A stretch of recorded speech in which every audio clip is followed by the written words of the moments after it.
ரொம்ப ரொம்ப நல்லவர், அவர் கிருபை இன்றும் உள்ளது. சத்தியத்தையும் அறிவீர்கள், சத்தியம் உங்களை விடுதலையாக்கும். உங்கள் வாழ்க்கைக்கு தேவையான அற்புதம், சுகம், அந்த விடுதலைக்கான காரியம் எங்கிருந்தோ வரல, தேவன் தம்முடைய வார்த்தையை வைத்து இந்த வார்த்தையை உங்களுக்குள் அனுப்புகிறார். அதுவே உங்கள் வாழ்க்கைக்கு விடுதலையா இருக்கிறது. கைத்தட்டும். ஹல்லேலூயா. நான் உம் வேதத்தை வாசிக்கும் போதெல்லாம் நீர் என் கண்களை திறந்தருளும். நானும் வேதத்தை தியானிக்கும் போதெல்லாம் நீர் என் கண்களை திறந்தருளும். நானும் வேதத்தை வாசிக்கும் போதெல்லாம் நீர் என் கண்களை திறந்தருளும். நானும் வேதத்தை தியானிக்கும் போதெல்லாம் நீர் என் கண்களை திறந்தருளும். அல்லேலூயா. தேவனுடைய வார்த்தை சந்தோஷத்தை குறித்து நாம் பார்க்க போகிறோம். தேவன் உனக்கு இதுதான் வாழ்க்கையில முக்கியம்.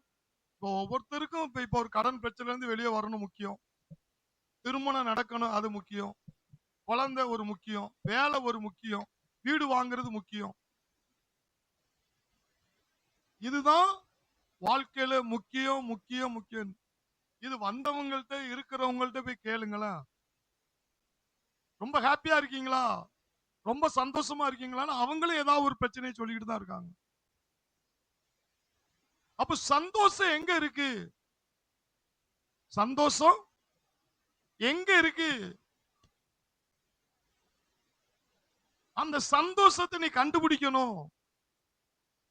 ஏன் சந்தோஷத்தை கண்டுபிடிக்க சொல்றான்னா, நீ சந்தோஷத்தை ஓட்டைய ஒழுக விட விட உன்னுடைய ஆயுஷ் நாட்களை நீயே குறைக்கிறதுக்கு நீ வழி பண்ற. ஒரு மனிதனுடைய வாழ்க்கையில சந்தோஷம் ரொம்ப முக்கியம்.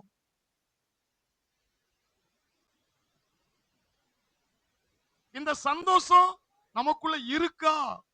இந்த சந்தோஷம் நமக்குள்ள எப்ப வந்துச்சு? அப்ப நமக்குள்ள இருக்கிறத நான் ஏன் இவ்வளவு நாள் கண்டுபிடிக்காம போயிட்டேன்? அதுதான் இன்னைக்கு செய்தியினுடைய தொகுப்பு. சங்கீதம் 51, சங்கீதம் 51:12 எடுத்து வாசிங்க. உமது இரட்சணியத்தின் சந்தோஷத்தை திரும்பவும் எனக்கு தந்து உற்சாகமான ஆவி என்னை தாங்கும்படி செய்யும். சில பேருக்கு ஏன் தெரியுமா உற்சாகமா இருக்க முடியல? சொல்லுவாங்கல்ல, எப்படிதான் பாஸ்டர் நிக்கீங்களோ 3 மணி நேரம் 4 மணி நேரம், நீ ஆராதனையில ஒரு 5 நிமிஷம் கூட விட்டாலே நெளிய வேண்டி இருக்கு, நிக்க முடியல. ஏன்னா அவங்களுக்கு அந்த உற்சாகம் இல்ல. எப்ப முடிப்பாங்க, எப்ப நம்மளை வெளியே அனுப்புவாங்க? எதுக்கு தெரியுமா? சந்தோஷத்தை இழந்துட்டாங்கல்ல. உள்ள இருக்கிற சந்தோஷத்தை அவங்க இன்னும் கண்டுபிடிக்கல. கண்டுபிடிச்சிட்டீங்க, உங்களுக்கு உற்சாகம் வந்துடும். என்ன என் நானோ ஒரே பாட்டு படிச்சுக்கிட்டே இருக்கலாம் போல இருக்கு. சங்கீதக்காரன் தாவீது பாவத்துல விழும் பொழுது நாத்தான் வேல் மூலமா எச்சரிக்கும் பொழுது, பாவத்தை குறித்து எச்சரிக்கும் பொழுது சங்கீதக்காரன் பாடின பாட்டு தான் இது. இந்த பாடல்ல இந்த வசனம் என்ன சொல்லுதுன்னா, உமது இரட்சணியத்தின் சந்தோஷத்தை திரும்பவும் எனக்கு தந்து உற்சாகமான ஆவி என்னை தாங்கும்படி செய்யும். உற்சாகமான ஆவி என்னை தாங்கும்படி செய்யும்.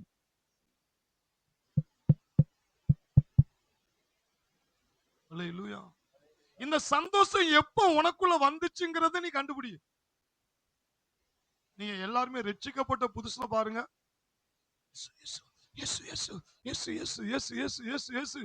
ஆண்டவரை தேடணும், ஜெபம் பண்ணணும், ஆராதனைக்கு போகணும், பைபிள் ஸ்டடிக்கணும், வீட்டு கூட்டமா அந்த கூட்டமா அந்த கூட்டமா, அவ்வளவு ஒரு வாஞ்ச. ஆனா நாட்கள் போக போக எப்படி ஆயிருது? ஆவிக்குரிய காரியம் அசால்ட் ஆயிருது. ஏன்னா நீ ரட்சிக்கப்படும் பொழுது உனக்குள்ள ஒரு சந்தோஷம் வந்துட்டு, என்ன சந்தோஷம் தெரியுமா? நீ ரட்சிக்கப்படுறதுக்கு முன்னாடி பிசாசினால் சூழப்பட்டாய். பிசாசுடைய ஆவி உனக்குள்ள இருந்துச்சு. நீ நரகத்துக்கு போக வழி நடத்தும்படியா வந்தான். இப்ப நீ இயேசு கிறிஸ்துவ சொந்த ரட்சகரா ஏற்றுக்கொண்டு பரிசுத்த ஆவினால நீ மறுபடியும் பிறந்தபடினால் நீ யாருக்கு பிள்ளையா மாறிட்ட? வானத்தையும் பூமியும் உண்டாக்கின தேவனுக்கு நீ பிள்ளையா மாறிட்ட. பரலோகத்தின் குடிமகனா மாறிட்ட. வானத்தையும் பூமி உண்டான அப்பாவுடைய சொத்துக்கு நீ என்ன செஞ்சிட்ட? வாரிசா மாறிட்ட. அது உண்மைதானே? எல்லாரும் அப்படியே அரண்டு பேர் இருந்த மாதிரி இருக்காங்க. வானத்தையும் பூமி உண்டாக்கின தேவாதி தேவனுக்கு அந்த சொத்துக்கு நான் வாரிசு தான். ஏன் நான் ரோட்ல நடந்து போக வேண்டி இருக்கு?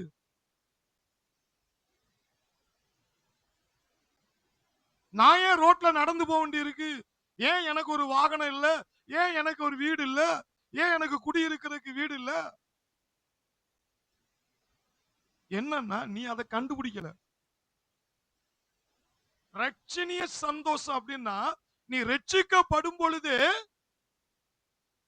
தேவன் அவரையே உனக்கு சந்தோஷமா தந்துட்டாரு. அதை நீ வேதத்தின் அடிப்படையில் நீ கண்டுபிடிச்சிட்டனா குதிக்க ஆரம்பிச்சிருவ. அந்த சந்தோஷத்தை நீ கண்டுபிடிக்காதனாலதான் அற்புதம் இன்னும் வரல. ரட்சிப்பே அவங்க ஒரு சாதாரண ஒரு பிச்சுப்பூ மாதிரி நினைச்சிட்டாங்க. நீ ரட்சிக்கப்படலைன்னா அந்த பூமியில 1000 கோடி வச்சாலும் நீ பரலோகத்துக்கு போக முடியாது. நீ பரலோகத்துக்கு போக முடியாது. நான் நிறைய நேரங்கள்ல டிவில பார்ப்பேன், சந்தன கட்டையில அப்படி இறக்கி அடக்கம் பண்ற வாங்குற. எந்த கட்டையில அடக்கம் பண்ணாலும் ரட்சிப்புன்னு ஒரு வஸ்திரம் இருந்தா தானையா பரலோகத்துக்கு போக முடியும். எவ்வளவு பெரிய பதவி, எவ்வளவு பெரிய உயர்வு, எவ்வளவு பெரிய ஆளுமை தன்மை இருந்தாலும் ரட்சிப்பின் சந்தோஷத்தை அவன் பெறலன்னு வச்சுக்கிறீங்களா, அவனுடைய ஆத்மா எங்க போகும்? பாதாளம். இன்னைக்கு நீங்க இப்ப கண்ண மூடினாலும் நீங்க போயிருவீங்க தெரியுமா? எங்க பாஸ்போர்ட் விசா எல்லாம் எடுத்துதான் வச்சிருக்கீங்க. இன்னைக்கு ஆண்டவர் வந்தாலும் போயிடலாம். ஏன்னா உங்களுக்குள்ள என்ன இருக்கு? ரட்சிப்பின் சந்தோஷம். கைய தட்டுவோம். ஹல்லேலூயா, ஹல்லேலூயா. அது என்ன சந்தோஷம்? ஒண்ணு, நீ ரட்சிக்கப்படும் பொழுது உனக்குள்ள சந்தோஷம் வந்துட்டு அப்படிங்கறத நீ கண்டுபிடிக்கணும். இன்னொன்னு, அது உனக்குள்ள இருக்குங்கிறது நீ என்ன செய்யல? கண்டுபிடிக்கல. ரட்சிப்புங்கிறது இன்னைக்கு நிறைய பேருக்கு ஒண்ணும் புரியல. ரட்சிப்புங்கிறது என்ன தெரியுமா? நிறைய அர்த்தம் இருக்கு. அதுல ஒண்ணு தெரியுமா? தேவனே உலகத்தை படைச்சவரே உனக்குள்ள வாழ்றார். கை தட்டும். உலகத்தை படைச்சவரே உனக்குள்ள வாழ்றார். இப்ப இயேசு எப்படி இருக்கிறாரு? இப்ப இயேசு எப்படி இருக்கிறாரு? சோகமா இருக்கிறாரா? ஜாய் சந்தோஷமா இருக்கிறாரா? எப்படி இருக்கிறாரு? சந்தோஷமா இருக்கிறார்ல. அப்ப அவர் உங்களுக்குள்ள இருக்கிறார்ல, அவர் வந்துட்டார்ல. அப்ப அந்த சந்தோஷம் உனக்குள்ள இருக்கா? இருக்கு. அதை கண்டுபிடிக்கணும். இருக்கு. இப்ப இயேசு பிதாட்ட ஜாய் சந்தோஷமா இருக்கிறார். பிதாவோட உறவாடி மகிழ்ச்சியோடு இருக்கிறாரு. அந்த இயேசுதான் உனக்குள்ள வந்திருக்கிறாரு. அதுதான் ரட்சிப்பின் சந்தோஷம். அப்ப நீயும் அவரை மாதிரி எப்படி இருக்கலாம்? ஜாலியா இருக்கலாம், சந்தோஷமா இருக்கலாம். ஏன்னா அவர் வேற எந்த சந்தோஷத்தையும் உனக்கு தரல. நல்லா கவனிங்க. ஏன் அவரை மாதிரி ஜாலியா இருக்க முடியும்? ஏன் அவரை மாதிரி நம்ம சிரிக்க முடியும்? முதல்ல அது தெரியணும். அவர் கடவுளியா? அவர் கடவுள். அவர் சோதனையிலையும் சிரிச்சாரு. நான் மனுஷன் தானே, நான் எப்படி சிரிக்க முடியும் அப்படி நினைக்கீங்க. ரட்சிப்பின் சந்தோஷம் என்று சொன்னா அவர் ஏதோ ஒரு சந்தோஷத்தை உனக்கு தரல. எடுத்து வாசிங்க. யோவான் எழுதின சுவிசேஷம் 14ஆம் அதிகாரம். யோவான் எழுதின சுவிசேஷம் 14ஆம் அதிகாரம் 27. சமாதானத்தை உங்களுக்கு வைத்து போகிறேன். இயேசு இந்த உலகத்தை விட்டு போகும்போது இந்த வார்த்தையை சொல்றாரு, உங்களுக்கு சமாதானத்தை வைத்து போகிறேன், என்னுடைய சமாதானத்தை உங்களுக்கு கொடுக்கிறேன். என்னுடைய சமாதானத்தையே சமாதானத்தையே உங்களுக்கு என்ன செய்றேன்? கொடுக்கிறேன். என்னுடைய சமாதானத்தையே. அப்போ நீ ரட்சிக்கப்பட்ட உடனே உனக்குள்ள யாருடைய சமாதானம் இருக்கு? தேவனுடைய சமாதானம். சொல்லுங்க, பேசுங்க. தேவ- ஊமை கிறிஸ்தவனர் கூட பேசுங்க, அப்பதான் சத்தியம் புரியும். உங்களுக்குள்ள எந்த சந்தோஷம் இருக்கு? இயேசுனுடைய சந்தோஷம் அவர் சொல்றார், என்னுடைய சமாதானத்தையே. உங்களுக்கு வைத்து போகிறேன். அப்ப இயேசு எவ்வளவு ஜாலியா இருந்தாரோ அவரை மாதிரி நீ ஜாலியா இருக்க முடியும். ஆமென். அது நமக்கு தெரியல. அந்த வசனத்துடைய அர்த்தத்தை பிசாசு அறிய விட முடியா.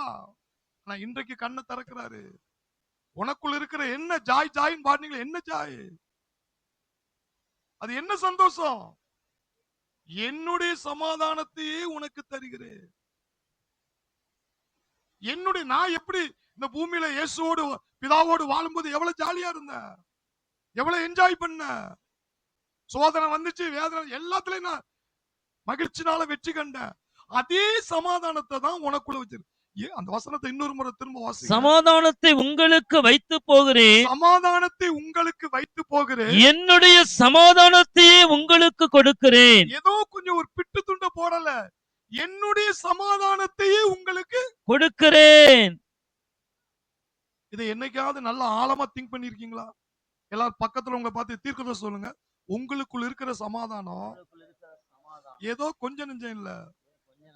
காலையில சந்தோஷமா இருக்கும், மாலையில பீஸ் ஆயிரும், மாலையில பீஸ் ஆயிரும், காலையில சந்தோஷமா இருப்போம். ஆனா அது எதுக்காகனா நம்ம அந்த சத்தியத்தை பிசாசு நினைச்சு நம்மள அறிய விடல. பிசாசு நினைச்சு நம்மள அறிய விட. ஆனா இன்னைக்கு கர்த்தர் திறக்கிறாரு. இதை நீங்க சொல்லிக்கிட்டே இருங்க, பாருங்க கண்ணு திறந்துரும். பிசாசை பார்த்து பேசுவீங்களா? ஏ பிசாசு, ஏ பிசாசு, பேசுங்க. ஏ பிசாசு, எனக்குள்ள இருந்த சந்தோஷம் என்ன சந்தோஷம் தெரியுமா? காசு, பணம், சொத்துனால வந்த சந்தோஷம் இல்ல. என் அப்பாவே சந்தோஷமா சமாதானமா வந்துட்டார். சொல்லுங்க, வானத்தையும் பூமியையும் உண்டாக்கின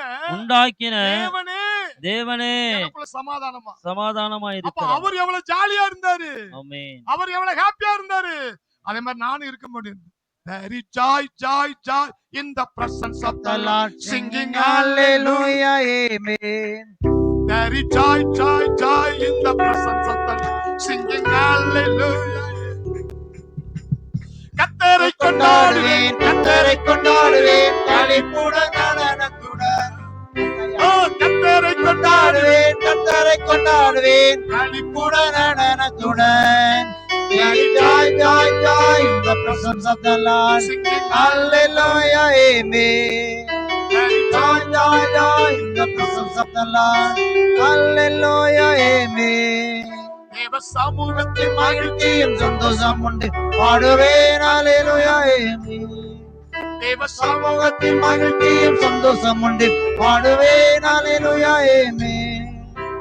கர்த்தரை கொண்டாடுவேன், கர்த்தரை கொண்டாடுவேன், களிப்புடன் நடனத்துடன். ஓ கர்த்தரை கொண்டாடுவேன், கர்த்தரை கொண்டாடுவேன், களிப்புடன் நடனத்துடன்.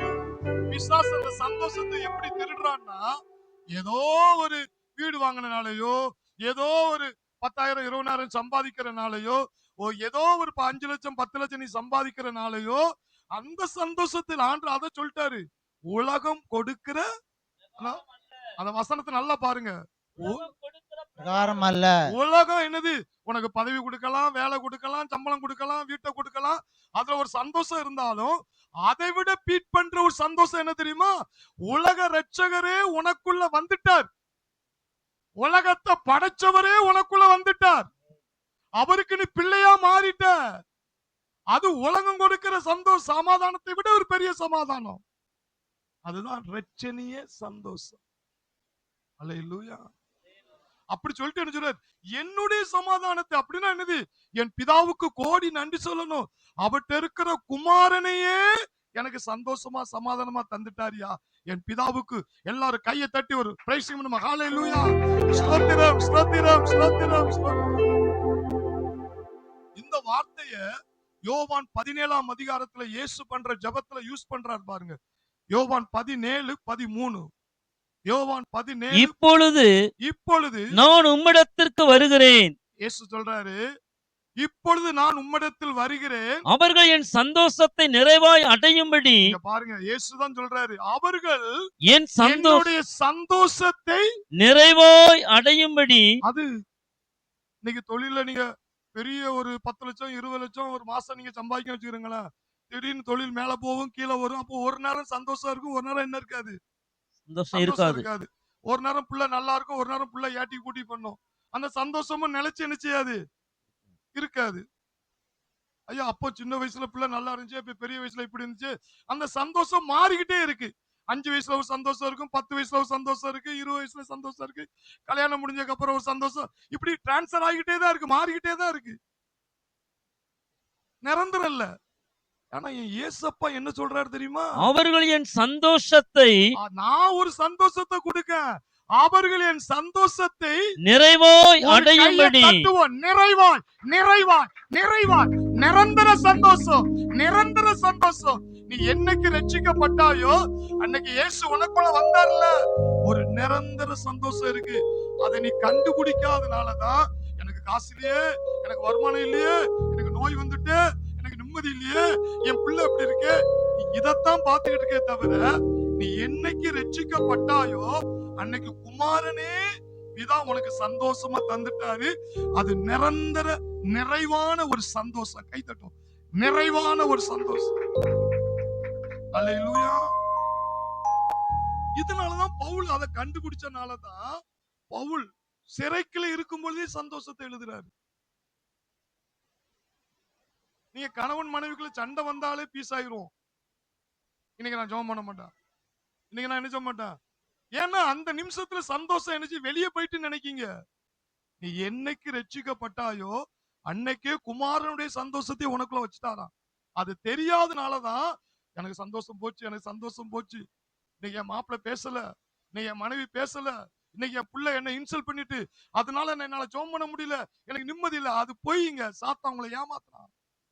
நான் சொல்லட்டுமா, அதை விட ஒரு பெரிய சந்தோஷம், உலகத்தை படைச்சவரு உனக்குள்ள வாழ்றார். கை தட்டும், உனக்குள்ள வாழ்றார். பிலிப்பியர்ல எழுதுறார், ஜெயில இருந்து எழுதுறார் பாருங்க. பிலிப்பியர் 1 பிலிப்பியர் 1:4 பிலிப்பியர் 1:4 நான் பண்ணுகிற ஒவ்வொரு விண்ணப்பத்திலும் உங்கள் அனைவருக்காகவும்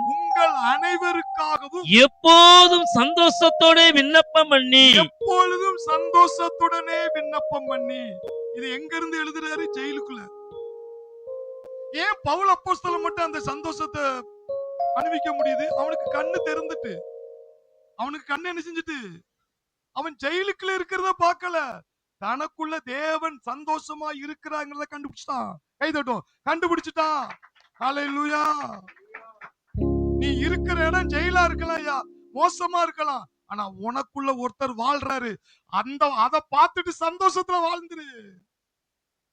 பவுல் சிறைக்குள்ள இருந்தது அதை எழுதுறாரு. நீ உள்ள இருக்கிற இயேசுவ என் பிதா சந்தோஷமா தந்திருக்கிறாரு, நிறைவான சந்தோஷமா தந்திருக்கிறாரு என்கிறத ரட்சணிய சந்தோஷத்தை நீ கண்டுபிடிக்காதனாலதான் நீ இருக்கிற இடம் உனக்கு நரக மாதிரி தெரியும். ஆனா உள்ள இருக்கிற இயேசுவை நீ பார்த்துட்டேன்னா உனக்கு சந்தோஷமா தெரிஞ்சிடும். புரிஞ்சுட்டா? புரிஞ்சவர்கள் பாக்கியவான். கை தட்டும். ஹல்லேலூயா. அதே பிலிப்பியர் 1:18 பிலிப்பியர் 1:18 இதனால் என்ன வஞ்சகத்தினாலாவது உண்மையினாலாவது எப்படியாவது கிறிஸ்து அறிவிக்கப்படுகிறார். எப்படியா இயேசு நாம மகிமைப்படுதா, அத குறித்து என்ன செய்றேன், அதனால் சந்தோஷப்படுகிறேன், அதனால என்ன செய்றேன், சந்தோஷப்படுகிறேன், இன்னமும் சந்தோஷப்படுவேன். அப்பா பவுல் எப்படி வாழ்ந்திருக்கிறார் பாருங்க. ஏ பிசாசு, பிரச்சனை மேல பிரச்சனை கொண்டு வந்தா, கடனுக்கு மேல கடனை கொண்டு வந்தா, வியாதி கொண்டு வந்தா, மனைவி மூலியமா, கணவன் மூலியமா, பிள்ளை மூலியமா, தொழில் மூலியமா பிரச்சனை வந்தா நான் படுத்துருவேன்னு நினைக்கியா? எல்லாத்தையும் மாத்தக்கூடிய இயேசு எனக்கு சந்தோஷமா இருக்கிறார். எனக்குள்ள வாழ என்னைக்கு ரட்சிக்கப்பட்டனோ அன்னைக்கு அந்த சந்தோஷம் வந்துட்டியா, நான் இன்னும் சந்தோஷமா இருப்பேன், இன்னும் நினைச்சுவேன், சந்தோஷம் போடுவேன், இன்னும் தூதிப்பே, இன்னும் போற்றுவே, இன்னும் உம்மை ஆராதிப்பே. துதிப்பேன், இன்னும் போற்றுவேன், இன்னும் உம்மை ஆராதிப்பேன். எக்காலமும் எக்காலமும் நான் துதிப்பேன், என் நேரமும் நான் போற்றுவேன், எக்காலமும் நான் துதிப்பேன், என் நேரமும் நான் போற்றுவேன், இன்னும் துதிப்பேன், இன்னும் போற்றுவேன், இன்னும் உம்மை ஆராதிப்பேன். இன்னும் துதிப்பேன், இன்னும் போற்றுவேன். இன்னும் உம்மை ஆராதிப்பேன். எதனால என்ன வந்தாலும் நான் பாட்டு பிடிச்சு சந்தோஷமா தான் இருப்பேன். ஏன்? எனக்குள்ள வாழ்றாரு. அவர் வெளியே போனா பீஸு, அவர் எனக்குள்ள இருக்கிறாரு. நான் ரட்சிக்கப்பட்டுட்டேனே. என் அப்பா என்னை விட்டு போகலையே. 1000 என்ன 1,00,000 பிரச்சனை வந்தாலும் அதை மாற்றக்கூடிய தேவன் எனக்குள்ள வாழ்றாரியா. அதனால இன்னும் நான் ஹாப்பியா தான் இருப்பேன், இன்னும் சந்தோஷமா தான் இருப்பேன் அப்படின்னு உனக்குள்ள பிதா குமாரனை தந்து நீ தேவ பிள்ளையா மாறிட்ட. அந்த நிறைவான சந்தோஷம் உனக்குள்ள இருக்குங்கிறத நீ கண்டுபிடிக்காதனாலதான் நீ ஒப்பாரி வைக்கிற. நீ புலம்புற, என்ன நடக்குமோ ஏது, ஒண்ணும் நடக்காது. ஏன்னா உலகத்தை படைச்சவரையே பிதா உனக்குள்ள தந்துட்டார். கை தட்டுவோம். ஹல்லேலூயா, ஹல்லேலூயா. பிலிப்பியர் 3:1, பிலிப்பியர் 3:1. இது எல்லாமே சிறைக்குள்ள இருந்து எழுதுற காரியம் தான். மேலும் இவன் சகோதரரே, கர்த்தருக்குள் சந்தோஷப்படுங்கள், கர்த்தருக்குள் சந்தோஷப்படுங்கள். எழுதினவைகளையே எழுதுவது எனக்கு வருத்தமல்ல, எழுதினவைகளே எழுதின எனக்கு வருத்தம் அல்ல, அது உங்களுக்கு நலமாயிருக்கும். ஐயா நான் சந்தோஷம் சந்தோஷம் எழுதினால உங்களுக்கு போர் அடிக்கலாம். என்னையா சொன்னதையே சொல்லிக்கிட்டு இருக்காரு பாஸ்டர் அப்படின்னு நினைக்கலாம். பவுல் ஓப்பனா சொல்லிட்டாரு. நான் திரும்ப திரும்ப சந்தோஷம், டான்ஸ் பண்ணி குதி சிரி அப்படின்னு சொல்றது உங்களுக்கு எரிச்சலா இருக்கும். ஆனா அதுதாங்க நலம், அங்கதாங்க விஷயம் இருக்கு. ஏன்னா உனக்குள்ள தேவன் வாழ்றாரு.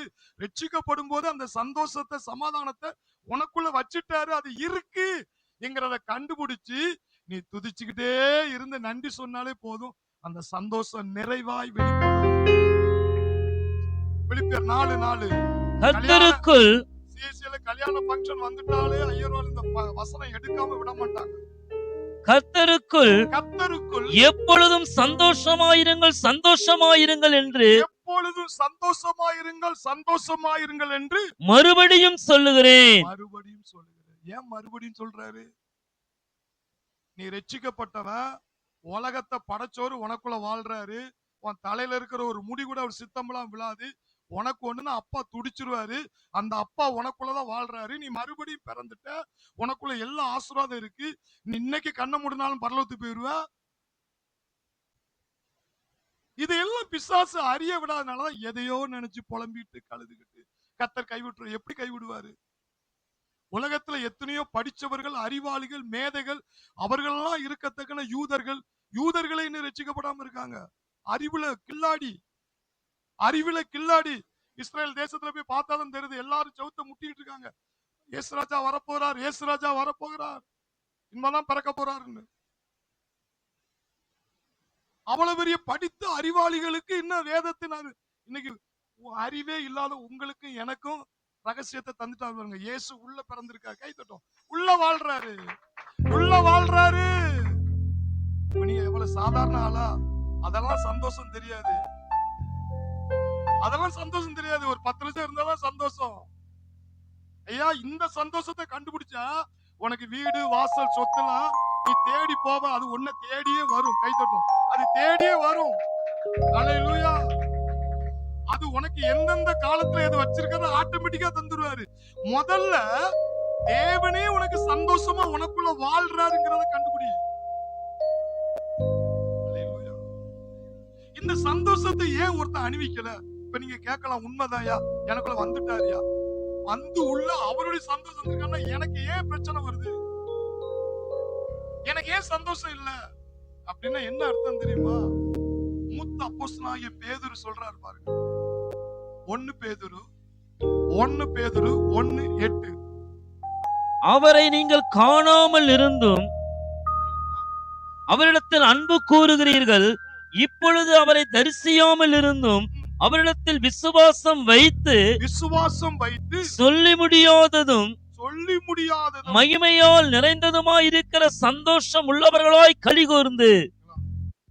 சந்தோஷம் எப்படி வருதுங்கிற இந்த வசனத்துல விடையை கொடுத்துட்டார். இந்த வசனத்துல விடையை கொடுத்து இதை நீங்க புரிஞ்சுக்கிட்டீங்க, சந்தோஷத்தை டெய்லி வீட்டுல அணிவீங்க. ஒண்ணு என்னதான், அவர் ஏசப்பா அவன் கண்ணு முன்னாடி நிக்கிறது தெரியல, உனக்குள்ள வாழ்றதும் தெரியல, ஆனாலும் இவ்வளவு நேரம் நம்ம உட்கார்ந்து இருக்கோமா?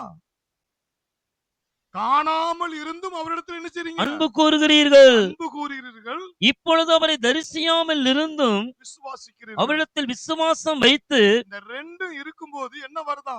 சொல்லி முடியாததும் சொல்லி முடியாத மகிமையினால் நிறைந்ததுமாயிருக்கிற சந்தோஷம் உள்ளவர்களாய் கலிகூர்ந்து. சொல்லி முடியாத சந்தோஷமா? அப்ப அந்த சந்தோஷம் ஏன் இல்ல தெரியுமா? இந்த ரெண்டுல தான் நீங்க கோளாறாயிரீங்க. இப்ப இயேசு நேரடியா வந்து வா வா வா என்கிட்ட பேசுப்பா அப்படின்னா நீங்க பரவசமாயிருவீங்க. எப்பா உலகத்தை படைச்சவர் வந்திருக்கிறாரு. ஆனா பேதுரு சொல்றாரு, காணாமல் இருந்து அவர்களை என்ன செய்யணுமா? அன்பு கூறுகிறீர்கள். காணாமல், ஐயா கண்ணுக்கு தெரியுதோ தெரியலையோ எனக்குள்ள வாழ்றாரு. நான் அவர்கிட்ட பேசிக்கிட்டே தான் இருப்பேன். அந்நிய பாஷை பேசிக்கிட்டு தான் இருப்பேன். வசனத்தை அறிக்கை பண்ணிக்கிட்டே தான் இருப்பேன். அவருக்கு நன்றி சொல்லி தான் இருப்பேன். ஏன்னா அது உண்மை, எனக்குள்ள வாழ்றாரு. இப்போ உங்களுடைய சொந்தம் பந்தம் அல்லது உங்களுக்கு அறிமுகமானவர்கள், உங்களோட வேலை பார்த்தவங்க, படிச்சவங்க, அவங்க வந்து நின்னா நீங்க மணிக்கணக்கா பேசுங்களா? ஒரு மணி நேரம் உட்காருங்க, சாப்பிடுங்க, எங்க நல்லா இருக்கீங்க, பிள்ளை நல்லா இருக்கா, புருஷன் நல்லா இருக்கா, அவங்களுக்கு விடுறதுக்கே மனசு வராது. எங்களோட படிச்சவங்க ஐயா உனக்காக உயிரையே கொடுத்து மரித்து உயிர்த்து உனக்குள்ள பலவடி வந்து உன கடைசி பரலோகம் கொண்டு சேர்க்கிறவரை உனக்குள்ள வாழ்றாரு. அவட்ட பேசுங்க. அவட்ட 5 நிமிஷம் 10 நிமிஷத்தோட மேட்டர் முடிஞ்சிடும். அல்லது மிஞ்சி போனா அரை மணி நேரத்துல மேட்டர் முடிஞ்சிடும். ஆனா நமக்கு வேண்டியப்பட்டவர்கிட்ட 2 மணி நேரம் 3 மணி நேரம்னாலும் சலிக்காம பேசுவோம். உனக்காக உயிரை கொடுத்தவரிடத்துல நீ பேசுறியா? அவட்ட நீ நேரம் செலவிடுறியா? நீங்க நிறைய பேரு எனக்கு சொந்தம் முக்கியம், அவங்க முக்கியம், இவங்க கடைசி காலத்துல அவங்க பாப்பாங்க, இவங்க பாப்பாங்கன்னு அப்படியே வாழ்க்கையில எங்க கோட்டை விட்டாங்கன்னா தேவனோடு இருக்கிற உறவுல கோட்டை விட்டாங்க. ஆனா பேதுரு சொல்றாரு, கண்ணுக்கு தெரியற மனுஷன் பேசி பேசி வாழ்க்கையை ஓட்டிராத. அந்த சந்தோஷத்துல நீ வாழ்ந்துட்டு போயிடலாம் நினைச்சிடாத. காணாத தேவனிடத்துல அன்பு கூறு, அவற்ற நேரத்தை செலவிடு. இத புரிஞ்சுக்கிட்ட உன் வாழ்க்கையில சந்தோஷத்தை நீ இழக்கவே மாட்ட. ரெண்டாவது சொல்றாரு, நீ அவளை தரிசியாமல் இருந்தும் ஒரு வசனத்தை 2 வசனத்தை படிச்சீங்களா? என்னது? அவரை தேடினேன், அவர் எனக்கு செவி கொடுத்தார், எல்லா பயத்திலிருந்து விடுதலை. அது உண்மையா உண்மை இல்லையா? வசனம் உண்மைதானே? அப்போ உனக்கு ஏதோ ஒரு காரியத்தை கொடுத்து பயம் வருது, தொழிலை கொடுத்தோ வியாபாரத்தை கொடுத்தோ நோயை கொடுத்தோ பயம் வருதுன்னா இந்த ஒரு வார்த்தை போதாதா? அது இயேசு நேரடியா வந்து சொல்லணுமா? இயேசுதான் வார்த்தையா இருக்கிறாரு. அந்த வசனம் உண்மைங்கிறத நீ விசுவாசித்தா அதுல கைய வச்சு, நான் இப்போ தரிசிக்கலப்பா, ஆனா உங்க வார்த்தை உண்மை. எல்லா பயத்துக்கும் எல்லா பயத்துக்கும் எல்லா பயத்துக்கும் என்னை நீக்கலாக்கிட்டார், என்னை நீக்கலாக்கிட்டார், என்னை நீக்கலாக்கிட்டார், என்னை நீக்கலாக்கிட்டார். இத சொல்லி சொல்லி அடிச்சு ஜெயிக்கலாங்க. கைதட்டும். சொல்லி சொல்லி அடிச்சு ஜெயிக்கலாம். ஏன் உன்னால அந்த வார்த்தையில நிக்க முடியல? அது கண்ணுக்கு என்ன செய்யல? தெரியல. ஆனா மனுஷன் நீ கக்கறி இல்ல, அது மனுஷன் கண்ணுக்கு என்ன செய்யுது? தெரியுது. அதனால எல்லாத்தையும் கொட்டுற. அதுதான் உனக்கு பிரச்சனையே அங்கதான் இருக்கு. ஆனா தரிசியாமல் இருக்கிறியா? அவட்ட கொட்டு. அந்த வார்த்தையை புடி. எனக்கு ரோதமாய் கிறிஸ்துவுக்குள் குறைகள் எல்லாம், கிறிஸ்துவுக்குள் குறைகள் எல்லாம், கிறிஸ்துவுக்குள் குறைகள் எல்லாம். ஏன்னா தரிசியாமல் இருந்து அவரிடத்துல என்ன செய்ற? விசுவாசம் வைத்து. விசுவாசம் அதை வச்சிட்ட சொல்லி முடியாததும் பிரதிபலம் என்னதான்? சொல்லி முடியாத மகிமையால் நிறைந்ததுமாயிருக்கிற சந்தோஷம் உள்ளவர்களாய் கலிகூர்ந்து. அந்த அற்புதத்தை பார்த்து உனக்கு சந்தோஷம். அப்பா, வார்த்தையில இவ்வளவு ரகசியம் இருக்கா? வார்த்தை இவ்வளவு அற்புதத்தை செய்தா?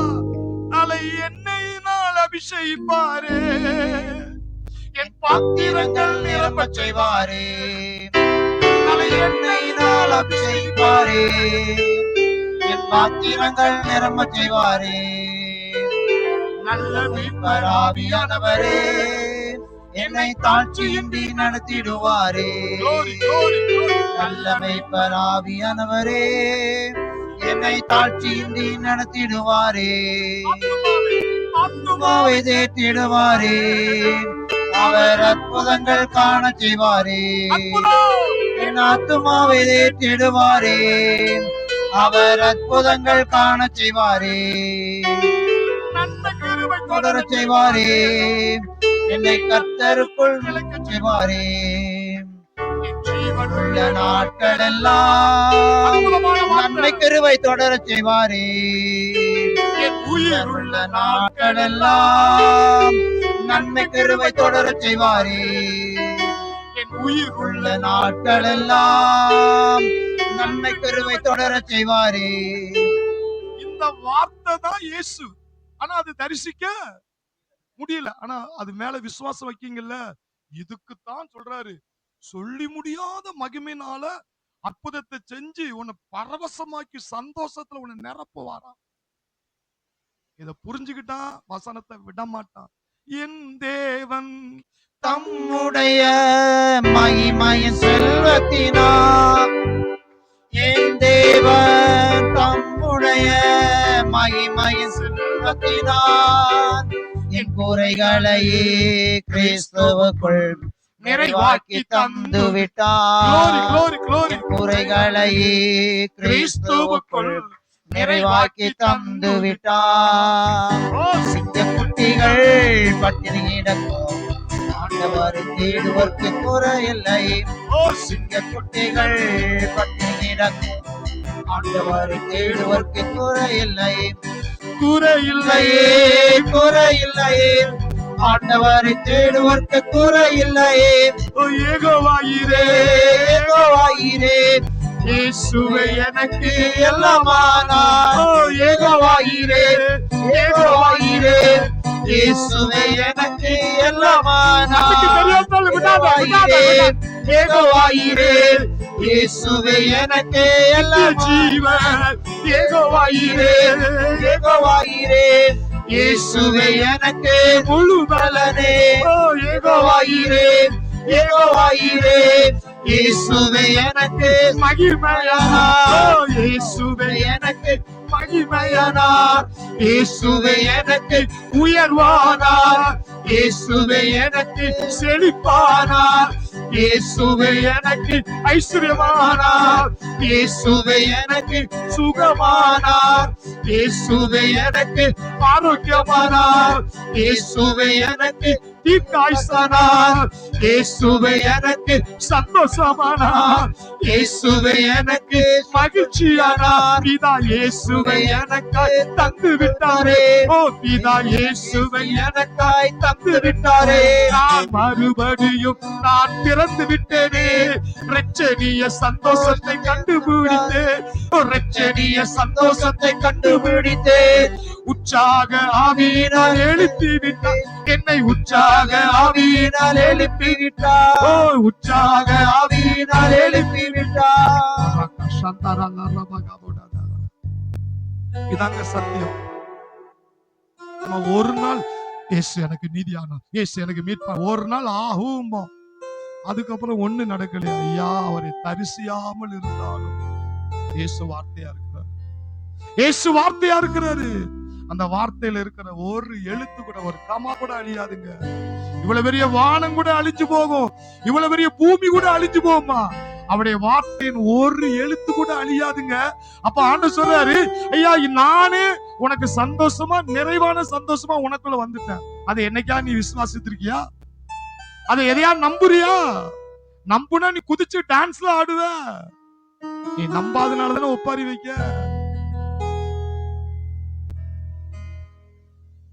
அவரை காணாமல் இருந்த அன்பு கூறல, அவரை தரிசியாமல் இருந்து அவர் மேல விசுவாசம் நீ வைக்கல. அதனால சொல்லி முடியாத மகிமையால நீ நிரப்பப்பட முடியல. உனக்குள்ள இருக்கு, அதை நீ கண்டுபிடிக்கல. நீ அதை கண்டுபிடிக்கல. ஏசி 66:12 சொல்லப்பட்டிருக்கு, சமாதானத்தை ஒரு நதியை போலவும் ஜாதிகளின் மகிமை புரண்டோடும் ஆற்றை போல உனக்கு பாயச் செய்வேன். கர்த்தர் சொல்லுகிறது என்னவென்றால், கர்த்தர் சொல்லுகிறது என்னவென்றால், இதோ நான் சமாதானத்தை இதோ நான் சமாதானத்தை ஒரு நதியைப் போலவும் நதியைப் போலவும் ஜாதிகளின் மகிமையை புரண்டோடும் ஆற்றைப் போலவும் அமிடமாய் பாயும்படி செய்கிறேன். பாஞ்சிட்டு அப்போது முளைப்பாலை குடிப்பீர்கள், தொட்டில் வைத்து இடுப்பில் வைத்து சுமக்கப்படுவீர்கள். ஐயா, அந்த சந்தோஷம் வரும்போதுதான் டான்ஸ் ஆட்டம் பாட்டம் வரும் பொழுது அற்புதத்தை பார்த்த உடனே தொட்டில்ல பிள்ளைய போட்டு ஆட்டி அந்த பிள்ளை எப்படி ஹாயா தூங்குமோ அதே மாதிரி கர்த்தர் உன்னை இளைப்பார பண்ணுவார். கை தட்டுவோம். ஹalleluya, ஹalleluya. அப்போ அந்த சந்தோஷத்தை இழக்கிற காரணம் கண்டுபிடிச்சிட்டீங்களா? நீங்க ஆண்டவரை விட மனுஷன்ட்ட ரொம்ப உறவு வச்சீங்கன்னா நீ இழந்துட்டேன்னு அர்த்தம். எங்கேயோ ஒரு ஓட்டையில லீக் ஆயிட்டு போகுதுன்னு அர்த்தம். அடுத்து நீ தேவனுடைய வார்த்தையை விசுவாசிக்காம அவன் சொன்னா இவன் சொன்னா இவன் சொன்னா அவன் சொன்னா அப்படின்னு தேவனுடைய வார்த்தை மேல நீ விசுவாசம் வைக்கணும். ஏன்னா நீ காணாமல் இருந்தும் அவர் மேல தரிசிக்க வைக்கணுமா. அல்லேலூயா, அல்லேலூயா. அப்போ தேவன் உனக்கு உணர்த்தும் பொழுது பிரச்சனை எங்க ஸ்டார்ட் ஆகுது தெரியுமா? ரோமர் 8:1 எடுத்து வாசிங்க. ரோமர் 8:1. சீக்கிரமா ஒரு 5 நிமிஷத்துல முடிச்சிடும். சீக்கிரம். ஓ ராக்கா. ஆனபடியால் கிறிஸ்து இயேசுவுக்கு உட்பட்டவர்களாய் இருந்து மாமிசத்தின்படி நடவாதபடி ஆவியின்படி நடக்கிறவர்களுக்கு என்ன இல்ல? ஆக்கினை தீர்ப்பில்லை. அல்லேலூயா. இது புரியுதா? மாமிசத்தின்படி நடப்பது, ஆவியின்படி நடப்பது. இது தெரிஞ்சாதான் நீங்க எனக்கு இந்த வியாழக்கிழமை பைக்கு காணாம போனது சம்பவத்தை இதை வச்சே எனக்கு ஆண்டவர் நடத்தினார். இயேசு கிறிஸ்துக்கு உட்பட்டு மாமிசத்தின்படி நடவாதபடி ஆவியின்படி நடக்கிறவர்களுக்கு ஆக்கினை தீர்ப்பில்லை. மாமிசத்தின்படி ஆவியின்படி 2 இருக்கு. உள்ளான மனுஷன், புறம்பான மனுஷன்.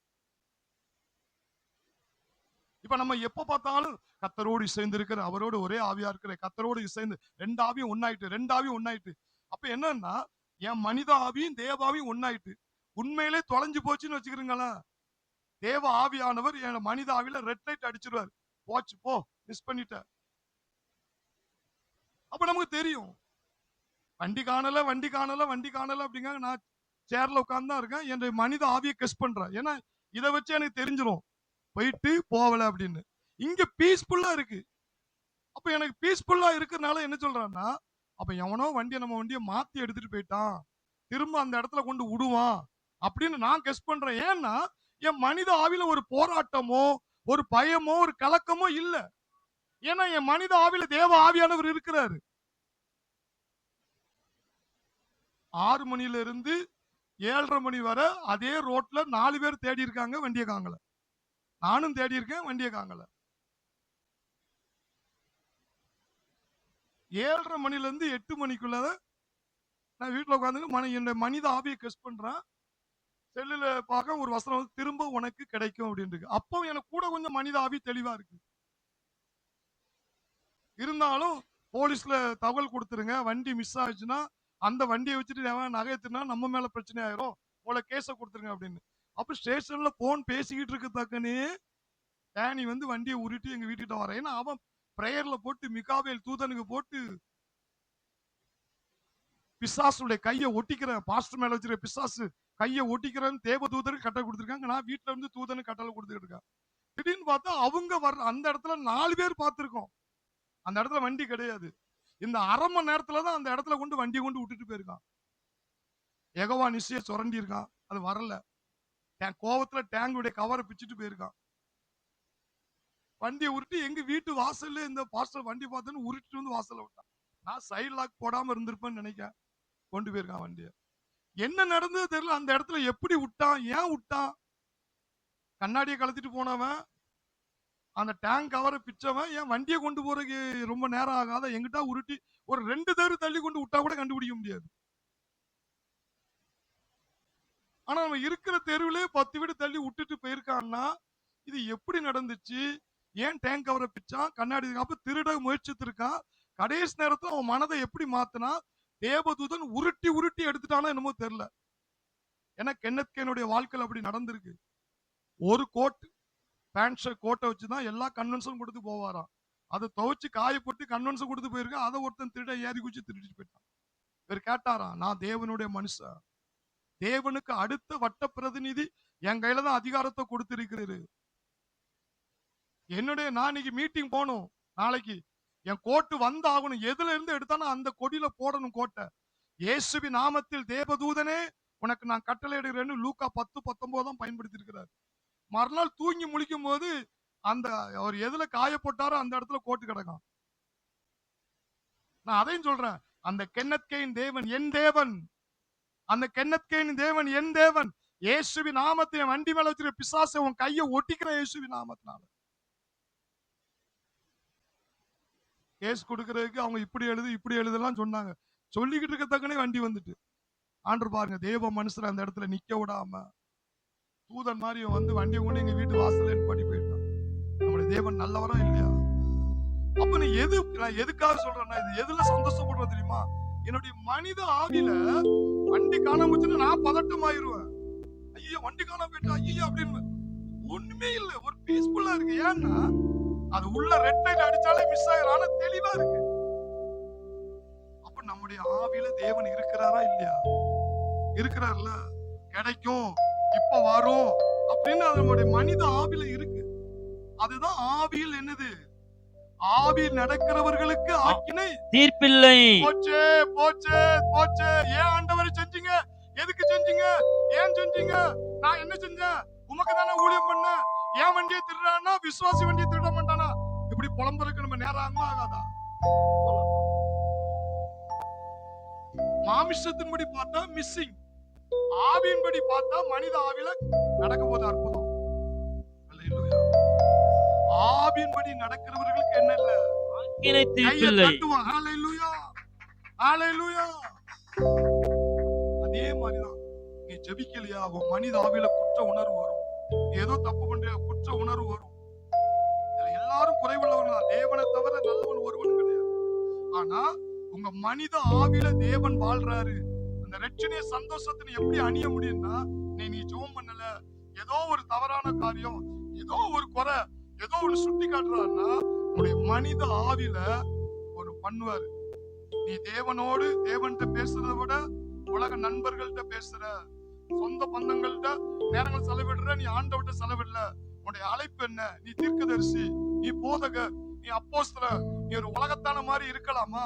நீ ஆண்டவரோடு பேசணுமே அப்படின்னு மனித ஆவியில உனக்கு உணர்வு தட்டலைன்னா நீங்க ஆவியின்படி வாழ முடியாது. ஆனால் ஆவியின்படி வாழுகிறவர்களுக்கு என்ன இல்ல? ஆக்கினை தீர்ப்பில்லை. கையை தட்டுவோம். ஹalleluya ஹalleluya. அப்ப நீ ஒரு ஃளைட்ல போற, நீங்க ஃளைட் 11 மணிக்கு ஃளைட்ங்கீங்க, 9 மணிக்கு கிளம்புவீங்க. உங்க மனித ஆவியில போகும்படியா ஒரு சந்தோஷம் அது இருக்கும். நான் கூட வர்றேன்பா, என் சமூகம் வரும்பான்னு. ஆனா ஒரே பயம் கொடுத்துக்கிட்டு ஒரே போறதுக்கு ஒரு மாதிரி இருக்கு அப்படின்னா ஏதோ சம்திங் ராங் இருக்கு. ஏன்னா உங்களுடைய மனித ஆவியில தான் தேவன் வாழ்றார். அவர் பேசுறது உன் மனித ஆவி மூலியமா தான் அவர் எல்லாத்தையும் வெளிப்படுத்துறாரு. அதை நீ புரிஞ்சுக்கிட்டேன்னா அது எத்தனை ஆயிரம் டிக்கெட்டா இருந்தாலும் கேன்சல் பண்ணு. நான் அப்படி எத்தனையோ பாம்பை போறதெல்லாம் கேன்சல் பண்ணிருக்கேன். அப்படி கேன்சல் பண்ண நாள் மறுவாரம் தான் ஆனி கன்சியான அம்மா ஆனிய கன்சியூன அந்த சண்டே தான் அற்புதம் நடந்துச்சு. எதுக்கு ஒரே பயம் கொடுத்துட்டே இருக்கு, ஒரே இதா இருக்கு அப்படின்னு கேன்சல் பண்ணிட்டேன். அந்த சண்டே தான் அற்புதம் நடந்துச்சு. ஏன் சொல்றான்னா நம்முடைய ஆவியோடு தேவன் இசைந்து இருக்கிறார். கைத்தட்டும். கர்த்தரோடு இசைந்து விட்டே நான் தேவனோடு வந்தானே, ஓ கர்த்தரோடு இசைந்து விட்டே நான் தேவனோடு வந்தானே. என்னாகி தேவாவியோ ஐயா ஒன்றாக இசைந்ததே. என்னாகி தேவாவியோ ஐயா ஒன்றாக இசைந்ததே. ஒரு அழைப்புள்ளவன் 6 மணி வரை 6:30 மணி வரை 7 மணி வரை தூங்கிட்டு. அப்ப ஆண்டவர் உணர்த்துவாரு உன்னுடைய அழைப்பு என்ன, நீ எப்படி எத்தனை மணிக்கு எந்திக்கணும். அல்லது நீ ஜெபிக்கிறதா இருந்தா நீ மாம்சத்துல ஜெபிக்கியா ஆவியில ஜெபிக்கிறியா? பவுல் சொல்றாரு, என்னுடைய பிரசங்க நய வசனிப்பு இல்லாமல் மனுஷ ஞானத்தில் இல்லாமல் என் பேச்சும் பரிசுத்த ஆவியினுடைய பலத்தில் இருக்கு. நீ ஜெபம் பண்ணுனா ஆவியில நிரம்பி அதுல இருந்து ஒரு வார்த்தை ஜனங்களுக்கு சொன்னாலும் இருதயத்தை தொடும். அல்லேலூயா. சும்மா கடமைக்காக போட்டு மனத கட்டுப்பாட்டுன்னு எவ்வளவு மணி நேரம் ஜெபம் பண்ணலாம். ஆனா தேவன் அதை பவுல் சொல்றாரு, அது முக்கியம் இல்ல. நய வசனிப்பினாலும் மனுஷ ஞானத்தினாலும் உன் படிப்பு அந்த நாளத்துல நீ பிரசங்கம் பண்ணாத, பரிசுத்த ஆவியானுடைய பலத்துல பண்ணு. அல்லேலூயா. அல்லேலூயா. அதுதான் ஜனங்களை தொடும். அப்ப என்னது, நீ ஜெபம் பண்றியா, பரிசுத்த ஆவியில எவ்வளவு நிரப்பப்படுற, பரிசுத்த ஆவியில எவ்வளவு நீ மூழ்கிற, எவ்வளவு நீ அந்நிய பாஷை பேசுற, தேவனுடைய வார்த்தை எவ்வளவு, அப்படி பண்ணும்போது உன்னுடைய ஆவியில தேவன் இடைபடுறத துல்லியமா உன்னால கண்டுபிடிக்க முடியும். தேவன் எல்லா ரகசியத்தையும் உனக்கு வெளிப்படுத்துவார். நேற்று கூட பிரிஸ்ல ஒரு காரியத்தை சொன்னாப்ல, யாருக்கோ மூக்குல டீ போட்டு இது பண்றாங்க. மூக்குல டீ பண்றதுனாலே அது குடல் சம்பந்தமான ஒரு வியாதியா இருக்கும் அப்படின்னு சொன்னாப்ல. இதுக்காக ஆண்டவர் என்னை வெளிப்படுத்தினாரு. நேற்று அதுக்காக நான் ஜெபம் பண்ணேன். அது யாருக்கோ தெரியல, ஒரு ஆளுக்கு ஏதோ குடல் சம்பந்தமான இதா இருக்கலாம், நீங்கள் ஜெபம் பண்ணுங்க. ஆண்டவர் எனக்குள்ள உணர்த்தினாரு. அப்ப ஏன்னா சொல்லுங்க, நம்முடைய ஆவியோடு தேவனுடைய ஆவி கலந்திருக்கிறபடினால் தேவன் தம்முடைய சித்தத்தை எண்ணிச்சுவாரு, உங்களுடைய மனித ஆவியில எண்ணிச்சுவாரு, வெளிப்படுத்துவார். கை தட்டுவோமா? வெளிப்படுத்துவார். வெளிப்படுத்தும் போது உடனே அதுக்கு என்ன செய்யணும்? கீழ்ப்படியணும், ஜெபம் பண்ணணும். இந்த இடத்துக்கு போகாத, ஃளைட்டுகளை கேன்சல் பண்ணு, அடுத்த வாரம் போடு, இந்த வாரம் போ, இதை செய்யாத. உங்களுடைய வீடு கட்டுறதோ திருமண காரியங்களோ எதுவுமே சும்மா எடுத்த கவுத்தல. உங்களுடைய மனித ஆவியிலே தேவன் இருக்கிறார். அவரோடு பேசுங்கள், அவர் உங்களுக்கு பதில் கொடுப்பார். அவர் பதில் கொடுக்கிற காரியத்தை தைரியமாய் கால வையுங்கள். நீங்கள் அவர் பேசும்போது தைரியமா கால வச்சா, எனக்கெல்லாம் நிறைய பேர் போர்ஸ் பண்ணுவாங்க. எல்லாரும் சொல்றாங்க குதிக்க முடியாது. சொல்றவன் கடைசி வரை 4 வருஷம் இருப்பானா 5 வருஷம் இருப்பானா சொல்ல முடியாது. இன்னைக்கு சொல்லிட்டு ஓடிடுவான். ஆனா என் தேவன் சொன்னார்னா சொன்னவர் தான் கடைசி வரை நிற்பாரு. அவர் தான் கடைசி வரை என்னை காப்பாத்துவார். கை தட்டுவாங்க. ஹல்லேலூயா. அப்ப அவர் சொல்றாரா, வேலையை ஸ்டார்ட் பண்ணு, களத்துல இறங்கிடுவார். நானும் களத்துல இறங்கணும் தான் நினைக்கிறேன். ஆண்டவர் ஸ்லோ பண்றாரு. ஏன்னா அவர் ஏதோ ஒண்ணு செய்ய போறாரு. அவர் ஏதோ ஒண்ணு செய்ய போறாரு. வெயிட்டிங். அதனால அவங்க சொல்றாங்க, இவங்க சொல்றாங்க, குதிச்சிடாத, சிக்கல்ல மாட்டிடுவ. நான் எப்ப காலை வைக்க சொல்றேனோ அப்ப இறங்கு. நானே உனக்கு துணை நிற்பேன். கை தட்டுவோம். நானே உனக்கு துணை நிற்பேன். சொல்லுங்க, ஆவின்படி நடக்கிறவர்களுக்கு ஆக்கினை தீர்ப்பில்லை. ஹல்லேலூயா. கடைசி ஒண்ணு சொல்லி முடிச்சிடறேன். 1 பேதுரு 3:10-11. ஜீவனை விரும்பி நல்ல நாட்களை காண வேண்டும் என்று இருக்கிறவன் பொல்லாப்புக்கு தன் நாவையும் கபடத்துக்கு தன் உதடுகளையும் விலக்கி காத்து பொல்லாப்பை விட்டு நீங்கி நன்மை செய்து பிறருக்கு நன்மை செய், சமாதானத்தை தேடி அதை பின்தொடர கடவன். ஏன் நிறைய பேர் சந்தோஷத்தை இழந்துட்டாங்க தெரியுமா? ஏன் சுகத்தை இழந்துட்டாங்க தெரியுமா? ஏன் ஆரோக்கியத்தை இழந்துட்டாங்க தெரியுமா? அதுக்கு அவங்க வாயும் உதடுன்னு சொல்லிட்டார். அவங்களுடைய வாய் உதடு. அப்ப என்னன்னா, ஒண்ணு நீ ஆண்டவர்கிட்ட பேசிட்டே இருக்கணும், அல்லது தேவனுடைய வார்த்தையை பேசணும். அதை விட்டுட்டு ஊர் கதை, உலக கதை, அந்த தேவையில்லாத அந்த பாருங்க, நல்ல நாட்களை காண விரும்புறோம். ஜீவனை விரும்பி, நல்ல ஜீவன் ஆரோக்கியம், ஜீவனை விரும்பி நல்ல நாட்களை ரொம்ப நாள் பூமியில வாழன்னு நினைச்சேன்னா பொல்லாப்புக்கு தன் நாவையும் வாயில தான் இருக்கான். தேவையில்லாம பேசாத, பிரச்சனையை பத்தியே பேசாத, நோயை பத்தியே பேசாத, செத்து போயிருவோம் நினைச்சு பேசாத. எனக்கு ஒரே தடையா இருக்கு, ஒரே தலைவலியா இருக்கு, எனக்கு நிம்மதியே இல்ல, போய் சேர்ந்துடலாம் போல இருக்கு, சேர்ந்துடலாம் போல இருக்கு. என்ன வாழ்க்கையா? செத்த வாழ்க்கையா? இந்த மனுஷன் இருக்காரு, எனக்கு புருஷன் வாச்சானே, எனக்கு புள்ள வாச்சுச்சு, செத்தா நல்லா இருக்குமே, எனக்கு இது புள்ளையா பிறந்திருக்கு, இந்த புள்ள இல்லாம இருந்திருக்கலாமே. இப்படி பேசி பேசி பேசி பேசியே தன்னுடைய ஜீவனை என்ன செய்றாங்களாம்? நல்ல நாட்களை காணாமலே போயிடுறாங்களாம். அதுக்கு தான் உதடுகளையும் நாவையும் காத்து கொண்டுட்டு, இத ரெண்டுக்கும் பூட்ட போட்டுட்டு, உன்னால முடிஞ்சதை பிறருக்கு நல்லதை செய். அடுத்து என்ன சொல்றார் 11ல? பொல்லாப்பை விட்டு நீங்கி நன்மை செய்து உன்னால முடிஞ்ச அளவு பிறருக்கு என்ன செய்? நன்மை செய். பிறரை சபிக்காத, ஆசீர்வதி. பிறரை ஆசீர்வதி. பிறரை சபிக்காத, திட்டாத, சாபம் போடாத. அது பிழையாமின் ஆவி. தேவனுடைய ஆவி, நல்ல ஆவி. ஐயா கர்த்தர் மாத்துவாரு, கர்த்தர் திருந்துவாரு, என் பிள்ளை கர்த்தர் தொடுவாரியா, என் கணவனை கர்த்தர் தொடுவாரியா, என் மனைவியை கர்த்தர் தொடுவாரியா. எப்பேற்பட்ட சவுளையே பவுலா மாத்தினவரு என் பிள்ளைய மாத்த மாட்டாரா, என் கணவனை மாத்த மாட்டாரா, என் மனைவியை மாத்த மாட்டாரா. என் பிள்ளை கர்த்தரால் போதிக்கப்பட்டிருக்கும். தேவனுடைய வார்த்தை பேசு. பேச முடியலையா, வாயை பொத்திட்டு இருந்துரு, அற்புதம் நடந்துரும். நீ தேவையில்லாத வார்த்தை விட்டுட்ட, மரணமும் ஜீவனும் நாவின் அதிகாரத்தில் இருக்கிறது. நீ பேசுவதை நீ பெற்றுக்கொள்வாய் என்று வேதம் சொல்லுகிறது. முடிஞ்ச அளவு பிறருக்கு நன்மை செய். சாபம் போடாத, திட்டாத, பிறரை ஆசீர்வதி. ஐயா அவங்க ரட்சிக்கப்படலையா, அவங்க ரட்சிக்கப்படலையா, அவங்க ஆர்சியா, அவங்க சிஎஸ்ஐயா, அவங்க அப்படி ஆயிரும், அப்படி சொல்லாத. நம்மளும் ஒரு காலத்துல எப்படி இருந்தோம்? நம்மள ஆண்டவர் தொட்டாரா? நம்மள தொட்டாரா? அதே மாதிரிதான் ஆண்டவர் எலியாட்ட சொல்ற, ஐயா அந்த பாகால கும்பிட்டுட்டு இருக்கல, அதுல 7000 பேர் இருக்காங்க என் ஜனம், 7000 பேர் என் ஜனம் இருக்கிறாங்க அப்படின்னு எலியாட்ட ஆண்டவர் சொல்றாரு. அப்ப அதே மாதிரிதான் இன்னைக்கு ரட்சிக்கப்படாம எங்கேயோ வழிபட்டுக்கிட்டு இருப்பாங்க. அவங்க இந்துக்களா இருக்கலாம், முஸ்லிமா இருக்கலாம், ஆர்சியா இருக்கலாம், சிஎஸ்சியா இருக்கலாம். அங்கேயும் அவருடைய ஜனம் இருக்கு, அங்கேயும் அவருடைய பிள்ளைகள் இருக்கு. அதனால நீ ஈஸியா சபிச்சிடாத. அவங்களையும் தொடுவாரியா, அவங்களையும் மாத்துவாரியா, அவங்களையும் கொண்டு வருவாரியா, அவங்களுக்காக நான் ஜெபம் பண்ணுவாயா. சாபம் போடாத. நீங்க ரட்சிக்கப்பட்ட பிள்ளைக்கே சாபம் போடுறாங்க, அது உலகத்தானுக்கு எப்படி போடுவாங்கன்னு பாருங்க. இதனாலதான் ஒரு தேவ பிள்ளைகள் தன்னுடைய வாழ்க்கையில ஆசீர்வாதத்தை இழந்துட்டாங்க, சுகத்தை இழக்கிறாங்க, பாதுகாப்பை இழக்கிறாங்க, செல்வத்தை இழக்கிறாங்க. இதை நான் சொல்லல, தேவனுடைய வார்த்தை சொல்லுது.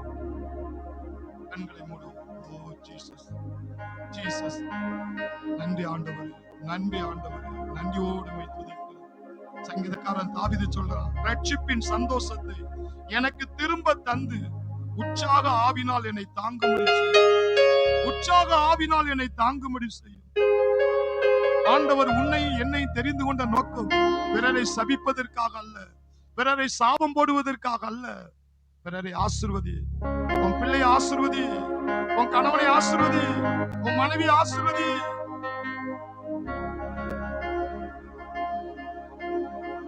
உன் கணவனை பிள்ளைகிட்ட விட்டு கொடுக்காத, பிள்ளைய உன் கணவன்கிட்ட விட்டு கொடுக்காத, உன் மனைவி பிள்ளைகிட்ட விட்டு கொடுக்காத. எல்லாமே உனக்கு கர்த்தர் தந்ததுதான், எல்லாமே உனக்கு கர்த்தர் தந்ததுதான். யாரையும் யாருக்காக விட்டு கொடுக்காத. அத்தனையும் தேவன், அத்தனை பேரையும் ஆசீர்வதி, உன் வாயால ஆசீர்வதி. நன்மை நடக்கணும்னா உன் வாயிலே உதடுல தான் இருக்கு என்று வேதம் சொல்லுது.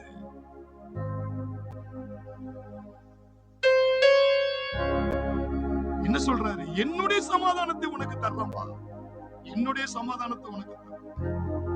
என் பிதா ஒரே குமாரனையே எனக்கு சந்தோஷமா தந்தார், நிறைவா தந்தார். ஜெயில இருக்கும் போது எழுதலாம்னா ஐயா நீங்க நானுங்களும் ஏன் எழுத சந்தோஷமா இருக்க முடியாது? சிங்க கெபிக்குள்ள இருந்தாலும் சந்தோஷமா வாழ முடியும். ஐயா அப்போஸ்தலனாகிய பேதுரு சங்கிலியால கட்டப்பட்டான், ஆனா நிம்மதியா சந்தோஷமா தூங்கிட்டான். ஏன்? உள்ள சந்தோஷம், தேவன் குமாரனுடைய சந்தோஷம் இருக்கு. நாளைக்கு தூக்கு போட போறாங்க, நாளைக்கு கொன்றுவாங்க, அப்படி பயத்துல ஜெயில அழுததாக இருக்கா, பயந்ததாக இருக்கா? நிம்மதியா தூங்கிட்டான். ஏன்னா குமாரனுடைய சந்தோஷம் அவனுக்குள்ள இருக்கு. அந்த ரட்சணிய சந்தோஷத்தை கண்டுபிடிச்சிட்டான். இன்னைக்கு ஏன் இந்த சந்தோஷம் உங்க வீட்டுல சந்தோஷம் இல்ல, உங்க குடும்பத்துல சந்தோஷம் இல்ல? ஏன்? நீ சிங்க கெபியில இருந்தாலும் சந்தோஷமா வாழ முடியும், நீ ஜெயிலுக்குள்ள இருந்தாலும் சந்தோஷமா வாழ முடியும். தானியேல் வாழ்ந்து காட்டுனா, யோசேப்பு வாழ்ந்து காட்டுனா, தாவீது வாழ்ந்து காட்டுனா. ஏன்? தேவன் அவர்களுக்குள்ள சந்தோஷமா இருக்கிறார். ஏன் உன்னால வாழ முடியல? உனக்குள்ள இருக்கிற தேவனுடைய சந்தோஷத்தை நீ கண்டுபிடிக்கல, நீ கண்டுபிடிக்கல. இன்னைக்கு ஆண்டவர் உன் கண்களை திறக்கிறார், உன் கண்களை திறக்கிறார். சொல்லி முடியாத சந்தோஷம். தரிசி காணாமல் இருந்து அன்பு கூறு. காண்கிற மனுஷன்ட்ட மணிக்கணக்கா பேசுறீங்க, உனக்கு உயிரை கொடுத்த தேவன்ட்ட மணி, அவர் தான் கடைசோரனை நடத்துறவர். உன் எதிர்காலம், உன்னுடைய அழைப்பு, உன்னை பாதுகாக்கிற விதங்கள். ஐயா ஒரு சாதாரண ஆண்டவர் எனக்கு அந்த விசுவாசத்தை அந்த விச்சத்துக்கே கொண்டு போன அந்த பைக் காரியத்திலே ஆண்டவர் என் மேல இவ்வளவு அக்கறையா இருக்கிறாருன்னா, அப்ப எழுப்புதல் காரியத்துல எவ்வளவு அக்கறையா இருப்பாரியா? என் அப்பா ரொம்ப ரொம்ப ரொம்ப நல்லவரியா, என் கூட இருக்கிறதுக்கு ப்ரூவ் பண்றாரியா. இதுவே அடையாளம் அப்பா. அந்த தேவனுக்கு கரங்களை தட்டி கர்த்தருக்கு நன்றி செலுத்துவோம். அவரோடு பேசிக்கிட்டே இருப்போம். நன்றி சொல்லிக்கிட்டே இருப்போம். நன்றி சொல்லிக்கிட்டே இருப்போம். தரிசியாமல் இருந்து விசுவாசி. கர்த்தருடைய வார்த்தையை மட்டும் சந்தேகப்படாத. எனக்கு ரோதமாய், எனக்கு ரோதமாய், எனக்கு வாழ்க்கைக்கு ரோதமாய், திருமணத்துக்கு ரோதமாய், என் ஆசீர்வாதத்துக்கு ரோதமாய் வசனத்தை அறிக்கை பண்ணு. அந்த வார்த்தை உனக்கு அற்புதத்தை கொண்டு வரும். இன்னும் துதிப்பேன், இன்னும் போற்றுவேன், இன்னும் உம்மை ஆராதிப்பேன், இன்னும் துதிப்பேன், இன்னும் போற்றுவேன், இன்னும் உம்மை ஆராதிப்பேன், இன்னும் துதிப்பேன், இன்னும் போற்றுவேன், இன்னும் உம்மை ஆராதிப்பேன். எக்காலமும் எக்காலமும் நான் துதிப்பேன், என் நேரமும் நான் போற்றுவேன், எக்காலமும் நான் துதிப்பேன், என் நேரமும் நான் போற்றுவேன், சிங்க கெபியிலும் நான் துதிப்பேன், ஓ நெருப்பிலும் நான் துதிப்பேன், சிறைச்சாலையிலும் நான் துதிப்பேன், வியாதி வேதனையிலும் நான் துதிப்பேன், பண கஷ்டத்திலும் நான் துதிப்பேன், என் நிந்தையிலும் நான் துதிப்பேன், எத்தனை அவமானம் வந்தாலும் நான் நான் துதிப்பேன், இன்னும் துதிப்பேன், இன்னும் போற்றுவேன், இன்னும் உம்மை ஆராதிப்பேன், இன்னும் துதிப்பேன், இன்னும் போற்றுவேன், இன்னும் உம்மை ஆராதிப்பேன், இன்னும் உம்மை ஆராதிப்பேன். உங்க சந்தோஷம் எங்களுக்குள்ள வந்துட்டோம். இந்த ரட்சணைய சந்தோஷத்துல கண்டுபிடிச்சிட்டோம்ப்பா. நீ அதை குறித்து நான் சந்தோஷப்படுவேன். இன்னைக்கு கேட்கிற ஒவ்வொரு பிள்ளைகளுக்கும் அந்த ஆவிக்குரிய கண்கள் இயேசு கிறிஸ்துவின் நாமத்தில் திறக்கப்படுவதால் உங்கள் துக்கம் சந்தோஷமாய் மாறுவதால் தேவனுடைய வார்த்தை அவருக்குள்ளே கிரியை செய்து ஒரு நிறைவான சந்தோஷத்தை என் ஜனம் ஒவ்வொரு நாளும் அணிவிக்க போறதுக்காக ஸ்தோத்திரம். துதியும் கனமும் மகிமையும் வார்த்தையின் தேவனாகிய இயேசுவுக்கே நான் மகிமை செலுத்துகிறேன். இயேசுவின் நாமத்தில் பிதாவே.